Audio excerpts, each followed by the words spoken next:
Well, it's really not an April Fool's joke. In reality, there are really people who said goodbye to the world in these strange ways. Next, what I want to talk about in this film is the world's top 10 bizarre ways to die, each of which can surprise you. One guy drank alcohol through his anus and even got alcohol poisoning. And the sixth was scalded alive in a small sink. New viewers can like and subscribe to the little bell so as not to miss the great video. Hello everyone, I'm the Ranking Man. Today I will start from the first. First, alcohol edema. Michael from Texas was an alcoholic who loved to drink and was instantly uncomfortable without drinking for a day. On May 21st, 2004, Michael couldn't drink due to a sore throat, which was too cruel for an alcoholic, so he chose a super rebellious way to relieve his addiction, enema. That night, Michael prepared two 1.5-liter bottles of sherry, totaling more than 100 ounces, and then inserted the bottles into his anus. The rectum absorbed the alcohol, and Michael soon got drunk. But he forgot to take out the bottle behind him, and just like that, 2 bottles of sherry were poured in, and the rectum continued to absorb it all night. The next morning, Michael's body was found, and the cause of death was alcoholism. The second mouth contained a detonator. On March 7th, 2005, 21-year-old Nguyen of Vietnam was drinking with friends when he suddenly pulled out an old detonator, which was about 6 centimeters long and 8 centimeters in diameter. He said he found it himself in the wasteland.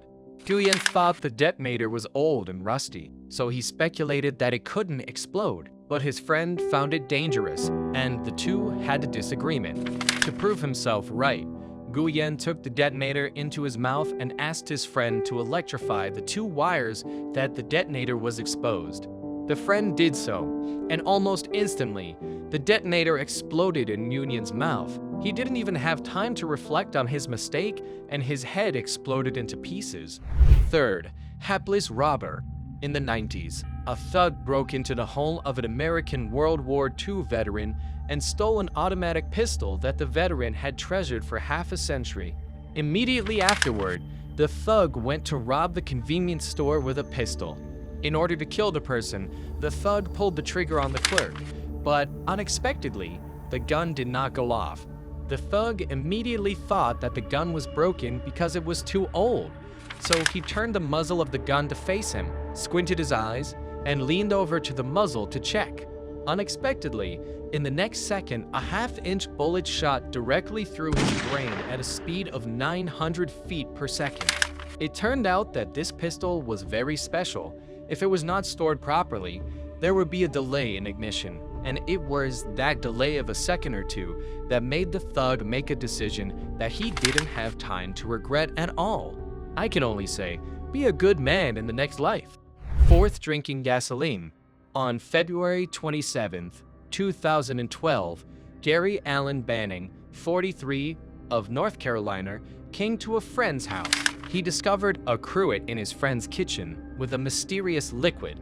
He thought it was an alcoholic drink. When he unscrewed it, he took a big sip, and when it got into his mouth, he realized that it was gasoline. He immediately spat it out. After that, the frightened Gary quickly took out a cigarette and a lighter from his pocket and lit one to calm down. The result can be imagined. When firefighters arrived at the scene, they saw only a man with severe burns sitting on a charred carpet the next morning. Gary died at the University of North Carolina Burn Center on Chapel Hill. Fifth, wielding grenade.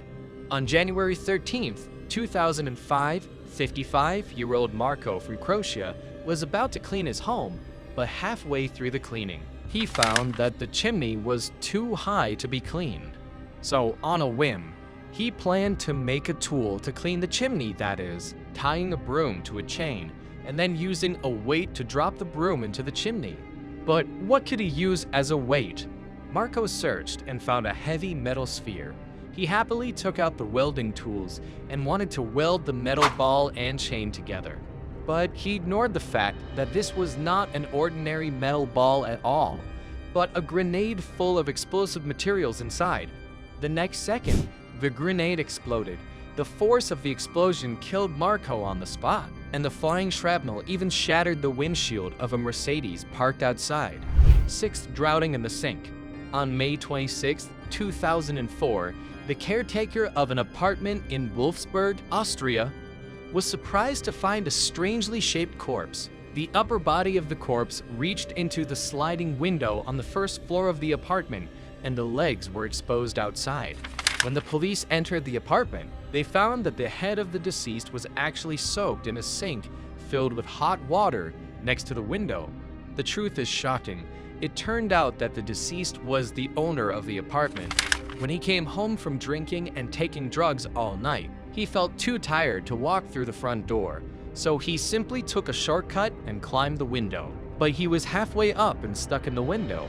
In a panic, he touched the faucet of boiling water, and in this way, he drowned or scalded himself in the boiling water. 7th, poor marksmanship.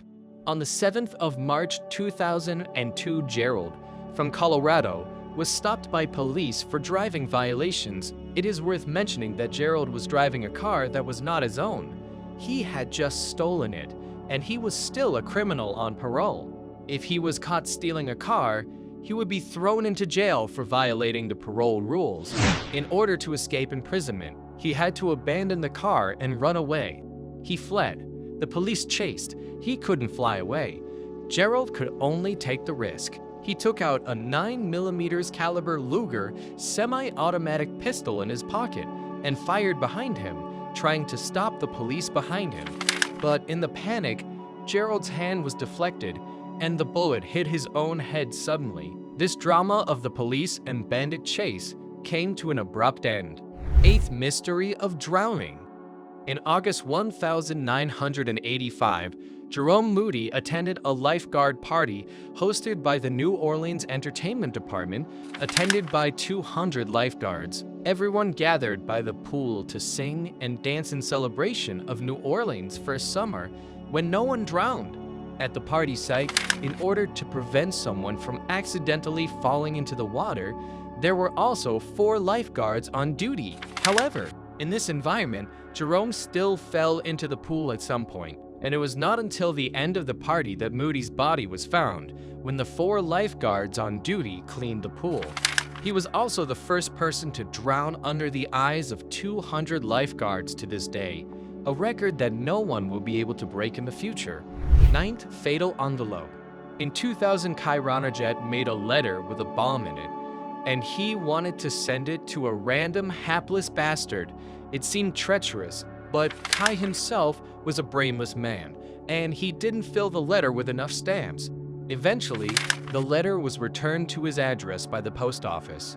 At this time, Kai did not realize the seriousness of the problem and thought that someone had sent him a small gift, so he happily tore open the letter. As you can imagine, he went to see God, and his terrorist career ended here. 10th, fatal bungee jumping. In 1997, police in Reston, Virginia, found the body of 22-year-old Eric Garcia, who had died while bungee jumping from a 70-foot bridge. Eric's cause of death was simple.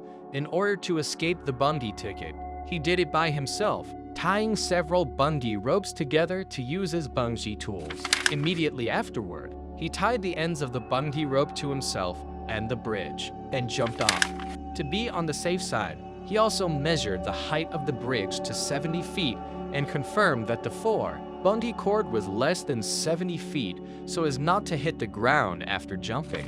However, he forgot that the bungee rope was elastic and could be stretched, so Eric had an intimate contact with the ground with his head down.